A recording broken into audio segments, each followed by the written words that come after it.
পিছন body drawing করার সূত্র। ব্লাউজের পিছন বডি ড্রয়িং করার জন্য আমাদের ঝুলের মাপ লাগবে। ঝুলের মাপ যা হবে তার সাথে 1 ইঞ্চি প্লাস করে আমরা ঝুল নেব।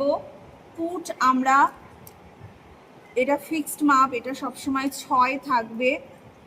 এডি বগলের লাইন, এটাও সবসময় 6 থাকবে ফিক্সড।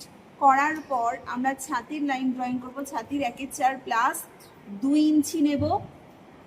কোমরের দিকে যাব, কোমরের 1/4 প্লাস 3 ইঞ্চি নেব। 3 ইঞ্চি নেওয়ার কারণ হলো 1 ইঞ্চি আমাদের টেকিং সেলাইয়ের জন্য চলে যাবে। ফিটিংস লাইনে যখন দাগ দেব তখন এখান থেকে 1.5 ইঞ্চিতে ফিটিংস লাইনে দাগ দেব। বগলে সেভ করার জন্য যাদের 31 থেকে 39-এর মধ্যে ছাতি হবে তাদের বগলের কর্নারের এই লাইনের মাপ হবে 1 ইঞ্চি। যাদের 40 বেশি হবে, 42, 43, 44 ছাতি হবে, তাদের এই বগল থেকে কর্নারের দূরত্ব নেব 1.5 ইঞ্চি। নেওয়ার পর এখান থেকে আমরা গোল করে সেভ দেব। এটুকু করে নেওয়ার পর পাশের গলা নেব 2.5 ইঞ্চি। এটা সবার জন্য রোগা হলেও বা মোটা হলেও এটা হচ্ছে 2.5 ইঞ্চি।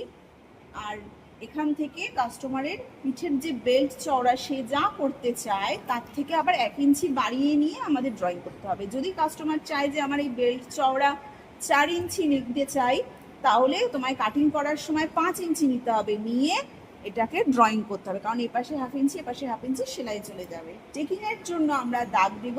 যাদের 31 থেকে 39-এর মধ্যে ছাতি হবে তারা এটা 3.5 নেবে এবং উপরের দিকে 4 ইঞ্চি নেবে, মানে 1/2 ইঞ্চি বেশি নিয়ে এটাকে দাগ টানবে। যদি কারোর 40, 41, 42, 43 ছাতি হয় তাহলে পাশে 4 উপরে 4.5 নিয়ে আমরা পুরো ব্লাউজে ড্রয়িং করে নেব। এবং কাটিং করার সময় সাইড লাইন, বগল, পুট এবং গলা কাটিং করব।